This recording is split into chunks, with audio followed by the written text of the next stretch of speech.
Don't wait till the battle's over. Wait. Don't wait till the struggle ends. Shout now. Shout now. Right now. Shout now. Shout now. Don't wait till you make it. Hey everyone, and welcome to the Phillip Show. Grab your coffee if you haven't already. So I was watching, of course, I scroll through, and I'm sure a lot of you do too, scrolling through YouTube, scrolling through, Facebook, and scrolling through all these things. And here we talk about journeys and how people get where they are and why they chose that direction. One of the things that was so interesting was the change in industries. A lot of times we went from print magazine to digital magazine to now there's reels, and there's a lot more video content with podcasts, with TV shows like this one. And it's so interesting how people navigated and style stepped and shifted through all of these media avenues and how people got to where they are.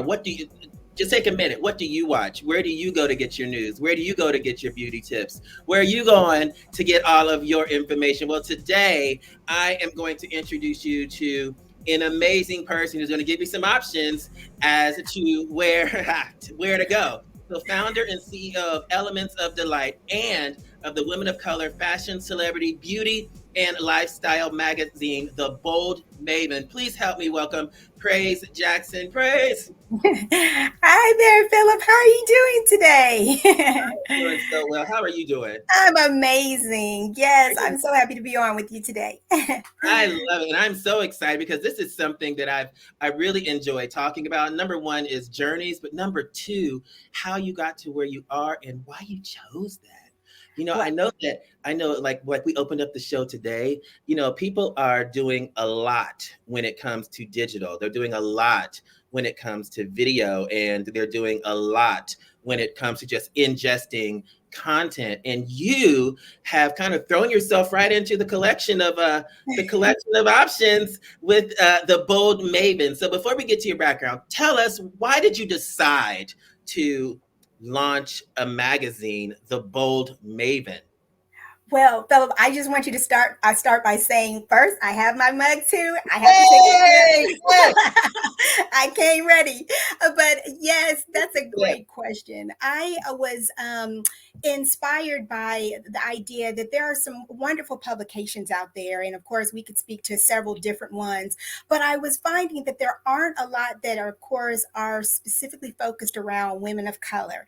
And when we say women of color, while there are magazines that may focus on maybe a specific group of women of color, I wanted to explore the idea of having a publication that would support the idea that all women of color could be show and be reflected in the brand, and that we could capture their amazing stories. And one of the things I've realized is that in doing so, we realize how much our stories are so much alike, and we're so much more alike than we are different. So having this opportunity to create the publication this way, and then as you mentioned, the focus being on, of course, the stories that we share. We have our cover stories, which of course we call our women the cover gems, and then we have our featured women, which we pick 2 each month, and then of course the lifestyle and the health and beauty, and the celebrity content that we put out. I mean, we are so grateful to be in. We started back in July. I cannot believe, of last year of 2023. And so super excited about what has been transpiring over these past several months. That is incredible. And the fact that you said you started this past July is phenomenal to me, because I've gone to the website and I've seen how robust and how thorough the content is there, and how many categories, like you just talked about, lifestyle, celebrity, beauty blogs, all of these things. There's so many, and your team is doing such a wonderful job. And it seems like you've been in the game in this particular lane for longer than last July. Oh, I appreciate you saying that. I mean, I will be honest with you. Coming from the background that I'm in, I'm very intentional with things. And so I knew that if I was going to do it, I was going to try to do it at the best, highest level as I could. So, Yeah. of course, my team and I definitely will not take all of the credit. Have worked very diligently to try to make sure that in the publication we have content and images and are able to capture stories that other women could be able to appreciate and enjoy. Well, well done. Tell your team. Tell your team I said, well done, team. Well Thank you. done. So you mentioned starting. This isn't where you started. How did you get your start, and how did you navigate from there to here? Well, you know what? It's really interesting because I'll be honest, I actually came by way of a couple of different areas that kind of meld together, and then I'm here now. So, to start out, I actually have a bachelor's degree in visual arts. And so, at a point, I actually had a drawing and painting business that I did, commissioned murals and paintings, and it was really enjoyable. But I will be honest with you, it just is a very isolated way of living. And while I enjoyed the painting, I just am much more of a social, outgoing person, and it just didn't always allow for that. So I decided to explore some other things. I was already in the pageant world, and so an opportunity presented itself for me to, well, even before that, I did art teaching that was really great because that allowed me to get in the classroom for a period of time. And so I utilized my ability to use my art in that way. But I just am always one who finds myself wanting to explore different things. And so I decided to explore another opportunity. And as a result, ended up working with a company that supported the branding and marketing related things in the trade show industry. And we provided models and talent for the various trade shows in the US and around the world. And so as a result of everything I learned from a branding perspective there and marketing perspective, when the opportunity opened itself back in October of 2014. I can't believe it's going to be 10 years in October. I got a chance to really start to hone creating the business that I felt served me well. And so, of course, as you stated, my company is Elements of Delight. And interesting enough, fun fact, my middle name is Delight. So it actually means all those things that represent me. And I super every day am so excited about the work that we do, my team and I, and being able to do one, something that truly is a passion of mine and something that we know is making a difference with all of our clients that we represent nationwide, both personal brands, we do company brands, and then we support nonprofits as well. Stereotypically, stereotypically, women of color have had a difficult time. And I'm going to put, I know this to be a fact, but for those who don't believe, Mhm. I'll just allegedly. But, but And you're women absolutely right. of color have had a very difficult time. You now hearing that you came out of the pageant world as well, so you being a beautiful Black young lady, you know, Thank you. what that kind of puts another barrier on top of it, because I know that a lot of times when people see beauty, there are stereotypes that go with that too. What barriers have you kind of had to navigate around when it comes to pursuing your own lane and wanting to launch your own company?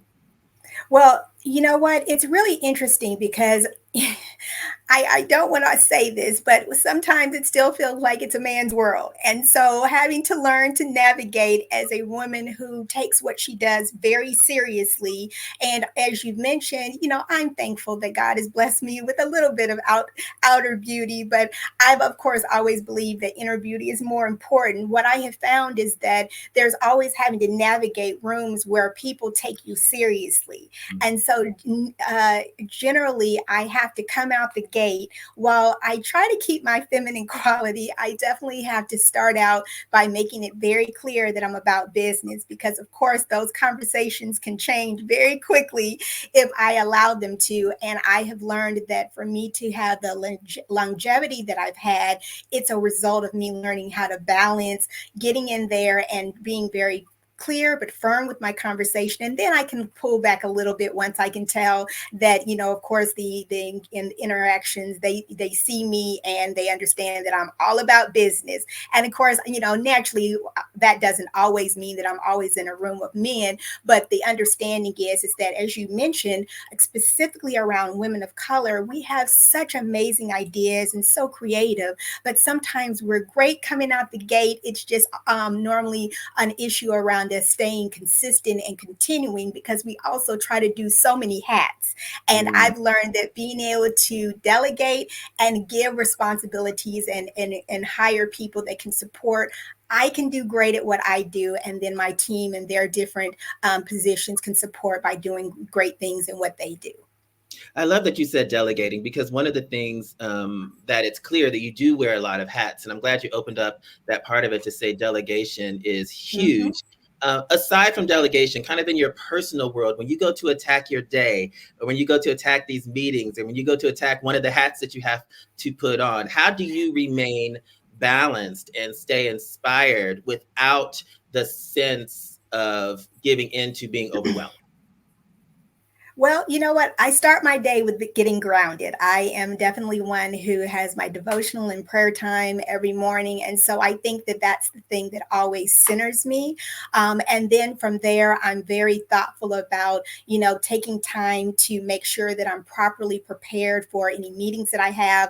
I have any number of them related to clients that we're working with and projects that we have, or in potential of me having to pitch related to something, or even in regards to a project that or a PR related dynamic that we're having to support with a client. And so because my day honestly is never the same, which of course is even one of the other reasons why I love what I do, there is an understanding that me being able to prepare properly through mapping out my day. I do tend to now put a lot in a calendar and notes in my phone. So whereas in the past I used to be good about remembering things, unfortunately not anymore.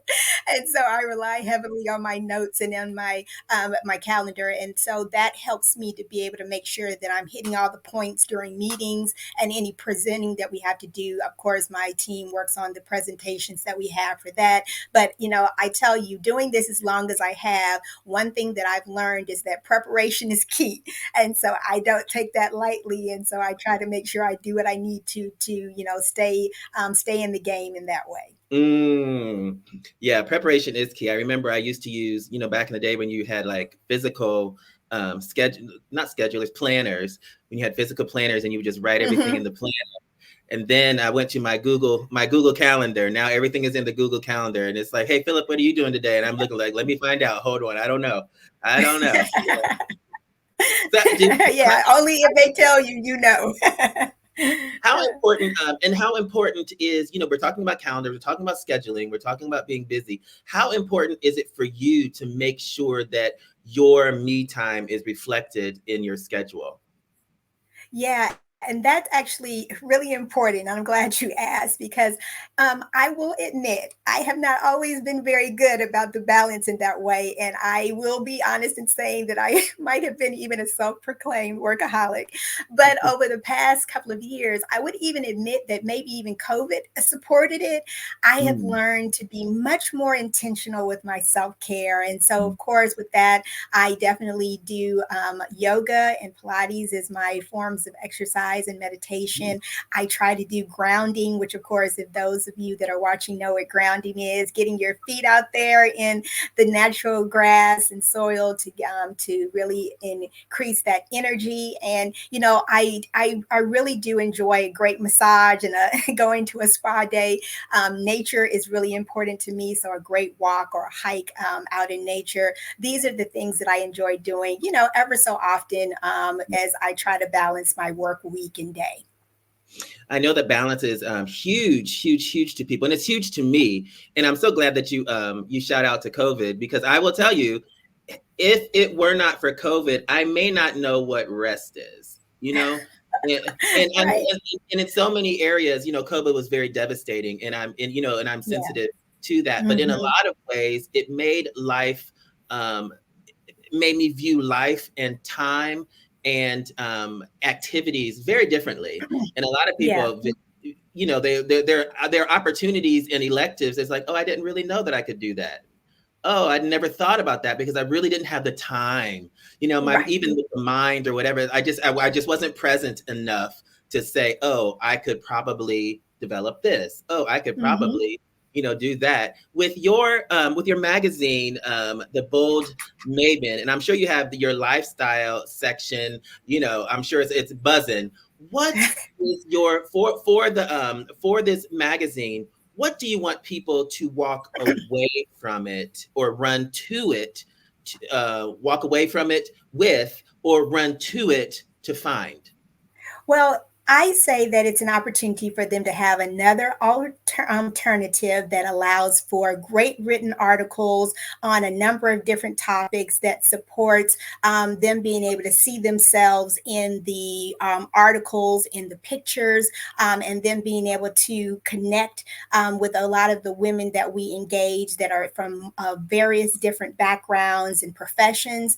And it really does open an opportunity for them to see themselves, because so often, even with some magazines, it's all very celebrity focused. And so while it's great, and like I said, we too have our celebrities, there is the understanding that the everyday woman wants to be able to see themselves as well. And so the opportunity for professionals and career and entrepreneurs to be able to have a place that they also can be able to have be seen and heard, and also, like I said, have content that would allow their them visibility is has been a paramount to the goal in when we first established the magazine, and then obviously us continuing as we grow, understanding that with that we have the written content through the digital magazine on the website, but then there's also the YouTube content that's through the YouTube channel, which we think is so very valuable, because in the day and an age where video content is king, right, that makes a difference for you to be able to hear and see and engage with the women, even if you're not necessarily in the room with them, but hearing them and them being able to share in that way, it complements the articles that we are able to say. So then you can say, you know what, I really do think I have a pretty well-rounded understanding of at least one area of this particular woman, and I think that that really supports the goal that we had when we pursued it in that way. I know, coming from marketing and you know, and branding and being an entrepreneur and all of that, you're big on digital footprints, and Mhm. you're big on making sure that people have powerful digital footprints. Explain to me what a digital footprint is, and why is having a good one so important? Great question. So, as you mentioned, coming from the Elements of Delight, which of course is the branding and image consulting agency, it's an understanding that when you have brands, personal brands, company brands that are needing to make sure that they're getting a opportunity for audiences and for more visibility, the only ways that they can do it are either if you're looking at from a social media standpoint, if you're looking at it from the internet standpoint, if you're looking for advertisements, if you're looking at doing billboards. And be honest with you, because a lot of us, for the most part, are largely on our phones, the internet just rules things. So being able to have content, which is really the reason why we even made the decision to do a digital publication and not go the route of a printed publication, is because the digital footprint that is allowed when you have articles and stories and different content that can be accessed through the various media platforms supports when you do a search on an individual or you do a search on a company and you're able to see a press release or see an article written on them or see some interviews that were done.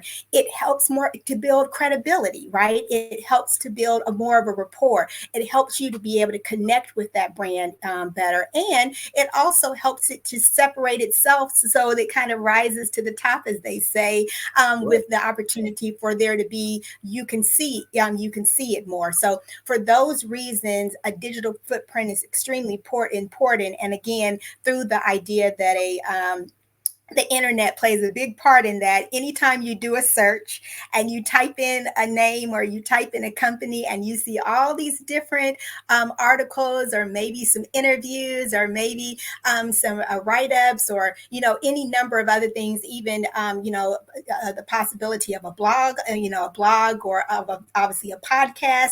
These are all the ways that a digital footprint is supporting that particular brand. And is well, this is for the people in the back. It sounds, it sounds complicated. And you kind of just laid out a whole map for someone, but for someone to decide, I wonder if I have a digital footprint. How do they say, hey, I don't think mine is too footprinty?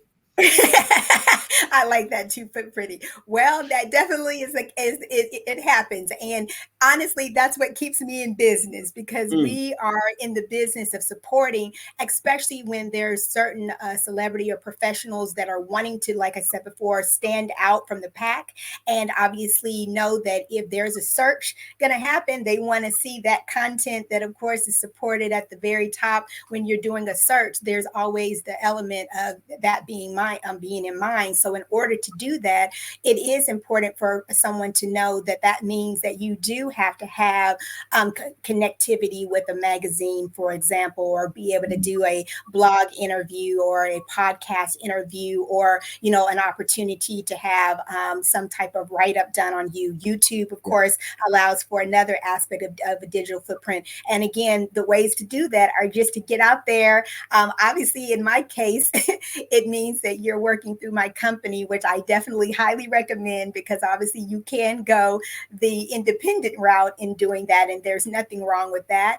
But of course, obviously, I will sell the idea that if this is my business and I have the connections and the opportunities that will probably make it easier and maybe quicker because of already the relationships that come with that, why not go ahead and use a business to do that? But it does hold a lot of value. And I also feel it definitely supports a confidence as well, because again, there is the understanding that when you get out there and make yourself available so that other people can get to know you, it does allow for there to be a feeling of, you know what, this is good. I'm doing whatever that particular service or product that you may be representing or selling, or even, like I said, a company that is creating that digital footprint. It really does allow for you to be able to see and follow, obviously, the progression and the progress, because time is the one thing that you can see, right?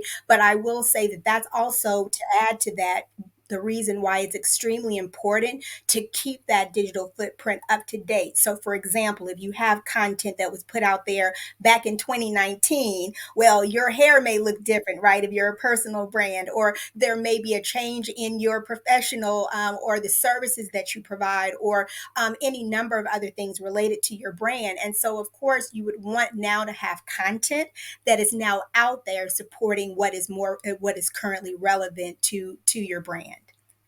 I love that. We could talk about that all day long. All day. All day. Because I think sometimes people miss the importance of, number one, updates, number two, being relevant, and being present, what present actually means in the digital space. We're going to take a quick break, and when we come back, I'm going to ask you some questions from our friends from Tails. All right?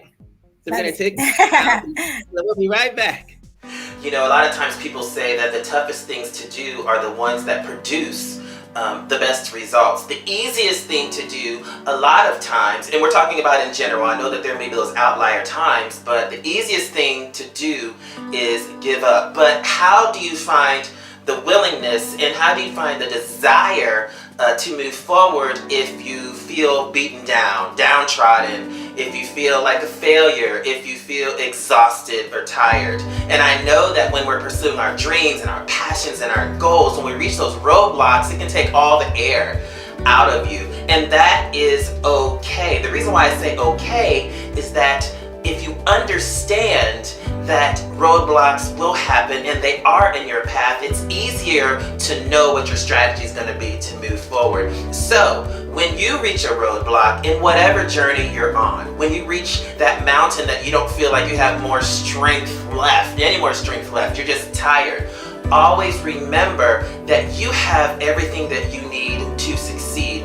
All you have to do is try. So don't let anything stop you. Don't let anything get in your way, and don't let anything remove that passion, remove that determination for your willingness to try. So always, always, always be willing to try. And we are back with the CEO and founder of the Bold Maven, Praise Jackson. All right, are you ready to jump in? So this is from our friends at Life Story. Let me show you everybody. If you don't have one of these, it's really awesome. So I'm going to ask you just 2 questions, okay? Okay, let's do it. Okay, so the first question, did you have any influential teachers or coaches as a kid? Oh, absolutely. One comes to mind. Her name was Mrs. Daughtry. And even to this day, I actually stay in touch with her through social media on Facebook. And as I mentioned, I was an artist. So, of course, she was my art teacher. And I just loved her so much because while she was a great art teacher, she was also very nurturing. And I truly appreciated the way that she handled the classroom environment. Of course, the art classroom is a little different, right? Given the fact that we may not always be seated all the time, but she had great classroom management, and I just really appreciated learning and growing as an artist in her class. That's wonderful. Sometimes you just never know who's going to impact you later on in life. What person is going to be kind of like that light bulb for you that kind of keeps you centered? Okay, what did you do for fun outside of art when you were a kid? Oh, this is a good one. Well, I'll be honest, I was really into fashion. So Oh, I have always had a knack for it. And I used to I used to make outfits for my Barbies. So while everybody else was purchasing them at the store, all I wanted was fabric so I could make my own. And I truly had, I mean, I just used to have time just passed hours of me sewing and creating all of these different fashions and then wanting to put a fashion show on for my family. oh my So goodness. I think that, I've always been one that enjoyed fashion. And even to this day, it's a big part of still what I do. So I think it was honed very early. That's so interesting that you did that at such a young age, and now here you are, kind of still in that same vein. Wow. So for people who are listening, I know somebody's listening now. I know somebody's watching now, who either is inspired to kind of venture out and do their own thing, encouraged to go see what the Bold Maven is and what kind of nuggets are in there. But for somebody who is looking to follow their passion, from a young age, you were passionate about fashion, you were passionate about clothing, you were passionate about visual arts, and now you're the founder of the Bold Maven. What would you tell somebody who is really interested in following their passion, but they're just kind of on the fence, like, I don't know? What would you tell them? Well, it really depends. To start, I would always first ask with if it's something that they're currently doing that they really enjoy already, but they're doing it for someone else, then the question is, why not do it for yourself? Because the reality is that while we always think about the company, no company would be successful without the employees that work for it. So at the end of the day, you're the commodity in that. And the value of you being able to bring your talents and your gifts and your services to that business really is all about whether or not you want to work for yourself or work for somebody else. And at the end of the day, once I had the opportunity, I bet it on myself. And I God that I did, because I truly am blessed every day to do what I love. So encouraging someone else, all I can say is that you put yourself in a mind frame to be able to see that you are the one who brings the talent to the table. And then I also encourage you to put yourself in an environment where there are others that are pursuing or already have pursued what you're going after, because it's nothing like mentorship. And I am a strong believer in the idea that there are definitely someone out there who is doing exactly what you're doing. So go and find them and be willing to explore asking questions. And you'll be surprised that while sometimes at a distance we think that people had such a hard time or it was a much harder, a road to travel, it wouldn't be as, it may not be as hard as you think. And more importantly, having a good support system, which is the other thing, finding a couple of good people that you can be able to bounce ideas off of, and also for accountability when it definitely comes to being an entrepreneur, I say are some of the keys to success. Wow. Bet on yourself. I love that part. I love Yep. that part. Praise Jackson, the Bold Maven. Thank you so much for being here today. I truly appreciate, Phillip. This has been outstanding, and I've had so much fun with you. The questions have been great, and more importantly, I just love your wonderful spirit, and I'm grateful to have an opportunity to share this time with you. Well, thank you so much. I appreciate you being here, and I look forward to all. I'm going to go. Of course, I'm going to subscribe. But the Bold Maven is just such a dream when I went to the website, and I'm just so excited that it's out there. I'm excited that it's inspiring people, specifically people of color, and good for you. So wonderful, wonderful. Thank you so much again. So that was Praise Jackson with the Bold Maven. You can find everything on ThePHILLIPShow.com. Connect with her. One of the things that I'm taking away is surround yourself with people who are like-minded. Surround yourself with people who will push you, who will root for you, who will course correct you, and who will inspire you. But at the end of the day, bet on yourself. That is huge. If you're going to take a risk it all on you. You heard it here first. Praise Jackson. She dropped some nuggets on her head, and I'm here to receive all of them. Go to ThePhillipShow.com for more. And as usual, you are the best you in the world. I will see you next time here on The Phillip Show. Don't